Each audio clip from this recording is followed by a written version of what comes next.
नमस्कार, दिल्ली न्यूज में आपका बहुत बहुत स्वागत है। चलिए देखते हैं आज की 25 फटाफट काम की और महत्वपूर्ण बड़ी खबरों को। पर इससे पहले वीडियो को लाइक करना बिल्कुल ना भूलें।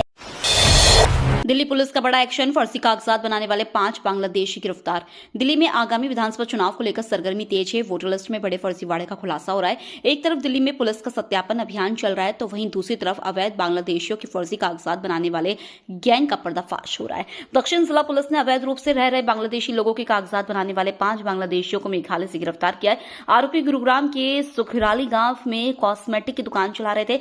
इस दुकान की आड़ में फर्जी कागजात बनवाते थे। अभी और गिरेगा राजधानी का पारा, 2 दिन होगी बारिश। दिल्ली एनसीआर में नए साल की शुरुआत से ही सर्दी का सितम जारी है। ठंडी हवाएं शीतलहर जैसा एहसास करा रही है।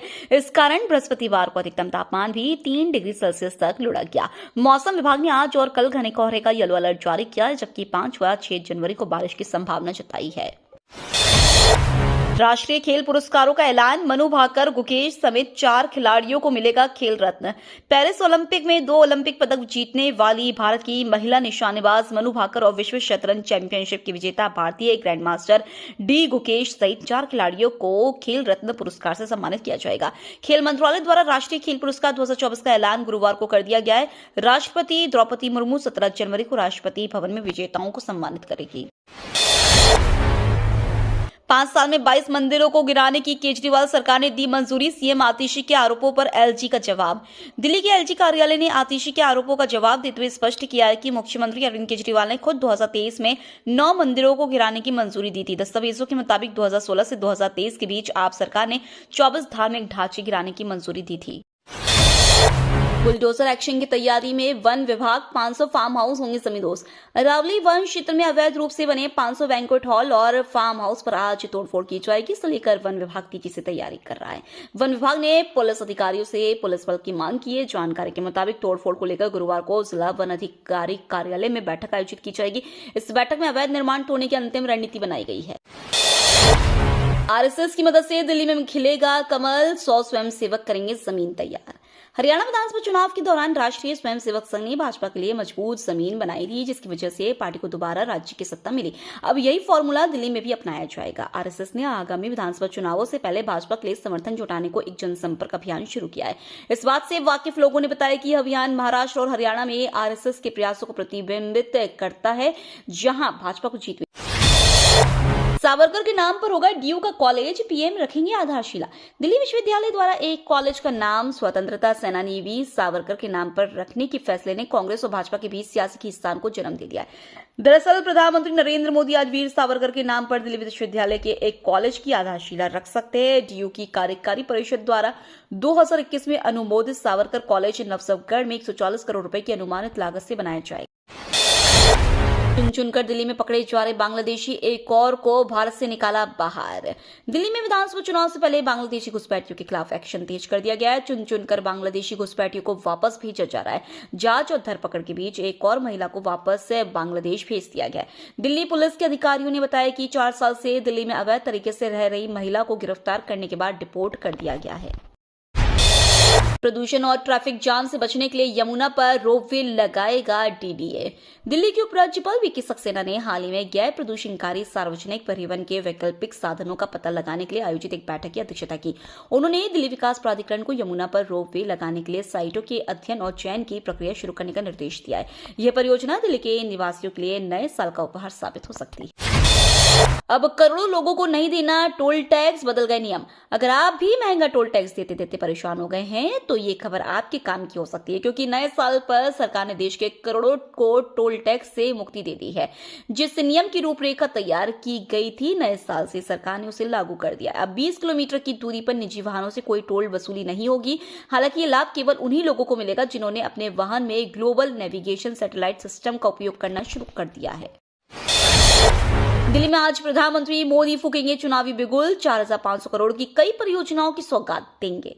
प्रधानमंत्री नरेंद्र मोदी दिल्ली विधानसभा चुनाव का बिगुल फूकेंगे। रोहिणी के जापानी पार्क में पीएम रैली को संबोधित करेंगे और दिल्ली के विकास की कार्य योजना पेश करते हुए 4500 करोड़ रुपए की कई परियोजनाओं की सौगात देंगे। वहीं प्रधानमंत्री की दूसरी रैली 5 जनवरी को पूर्वी दिल्ली के सीबीडी ग्राउंड में प्रस्तावित है। डीटीसी बसों में भी विमानों वाला रूल, हर बार ड्यूटी से पहले ड्राइवरों की होगी जांच। विमान के पायलट की तरह अब दिल्ली परिवहन निगम के ड्राइवरों को भी ड्यूटी ज्वाइन करने से पहले अल्कोहल जांच की प्रक्रिया से गुजरना होगा। जांच में पास होने के बाद ही उन्हें ड्यूटी सौंपी जाएगी। इसके लिए डीटीसी ने अपने सभी डिपो पर ब्रेथ एनालाइजर लगाने का फैसला लिया है। इसके साथ ही सभी डिपो पर हाजिरी लगाने के लिए चेहरे को पहचानने वाली बायोमेट्रिक मशीनें भी लगाई जाएंगी। डीटीसी ने इसके लिए टेंडर प्रक्रिया शुरू कर दी है। आप सांसद संजय सिंह ने बीजेपी नेता अमित मालवीय और मनोज तिवारी को भेजा मानहानि का नोटिस। आप सांसद संजय सिंह ने बीजेपी नेता अमित मालवीय और मनोज तिवारी को मानहानि का नोटिस भेजा है। यह नोटिस उनकी पत्नी के वोटर आईडी को लेकर भेजा गया है, जिसमें बीजेपी के दोनों नेताओं ने दावा किया था कि उनकी पत्नी अनीता सिंह का वोटर आईडी उत्तर प्रदेश के सुल्तानपुर जिले के पते पर है, जबकि संजय सिंह ने स्पष्ट करते हुए कहा था कि उनकी पत्नी का वोटर आईडी कार्ड नई दिल्ली विधानसभा क्षेत्र के नॉर्थ एवेन्यू के पते पर है और उनका नाम सुल्तानपुर से जनवरी 2024 में ही हटवा दिया गया था। ऑस्ट्रेलिया में टीम इंडिया की परफॉर्मेंस से नाराज गंभीर ने कहा, अब मेरे प्लान से खेलना होगा। मेलबर्न टेस्ट में हार के बाद भारतीय टीम के हेड कोच गौतम गंभीर ने खिलाड़ियों की परफॉर्मेंस को लेकर नाराजगी जाहिर की है। मीडिया रिपोर्ट के अनुसार हार के बाद खिलाड़ियों के ड्रेसिंग रूम में लौटने के तुरंत बाद गंभीर ने पूरी टीम से कहा कि अब बहुत हो गया। गंभीर ने खिलाड़ियों के गलत शॉट सिलेक्शन पर भी नाराजगी जताई। उन्होंने किसी का नाम लिए बिना कहा कि नेचुरल गेम खेलने का बहाना बनाने वाले खिलाड़ियों को सिचुएशन के हिसाब से खेलना होगा।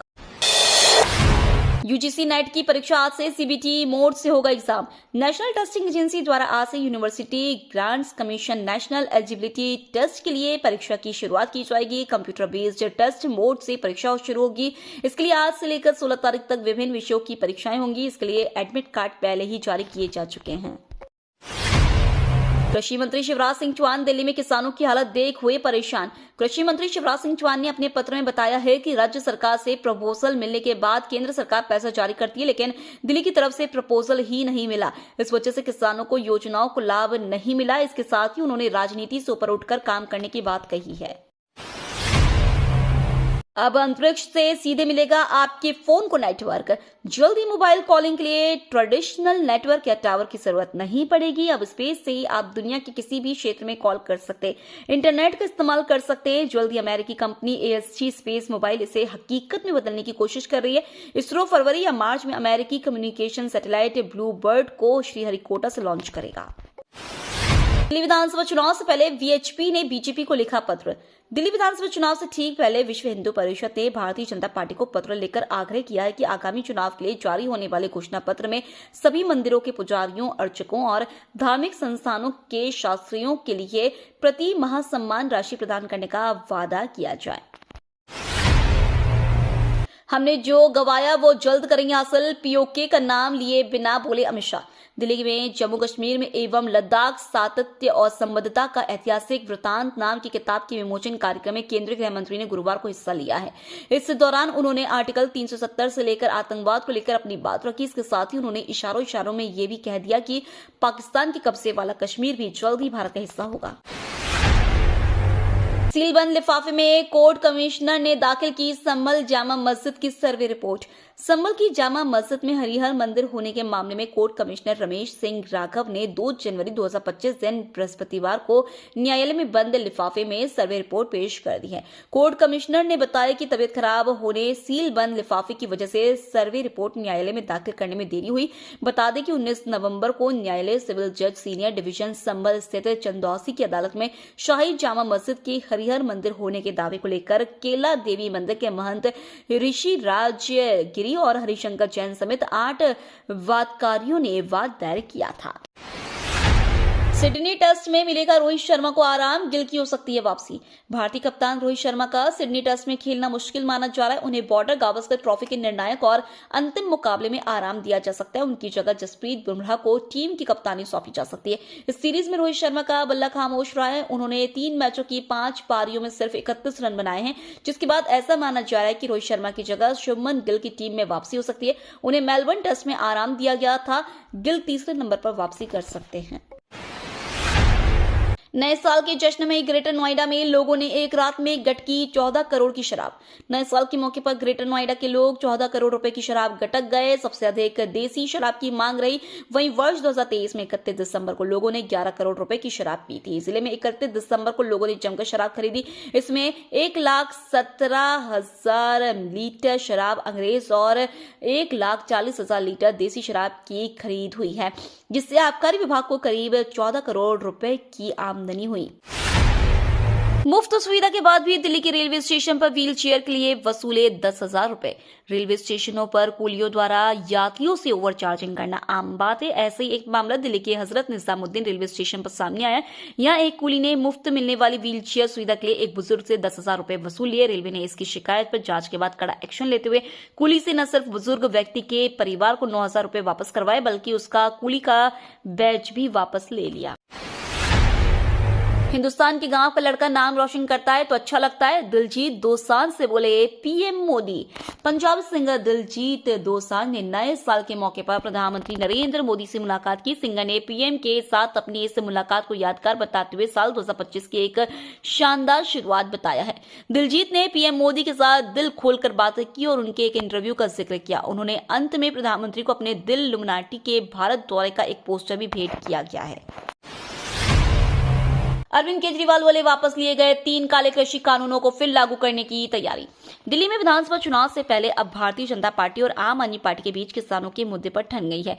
केंद्रीय कृषि मंत्री शिवराज सिंह चौहान के खत को लेकर दिल्ली की मुख्यमंत्री आतिशी से लेकर आपके मुखिया अरविंद केजरीवाल ने जोरदार पलटवार किया है। सीएम केजरीवाल ने तो यहां तक दावा किया है कि केंद्र सरकार उन 3 कृषि कानूनों को पॉलिसी कहकर पिछले दरवाजे से लागू करने की कोशिश कर रही है, जिन्हें विरोध के बाद वापस ले लिया गया था।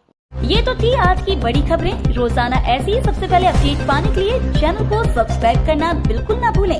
धन्यवाद।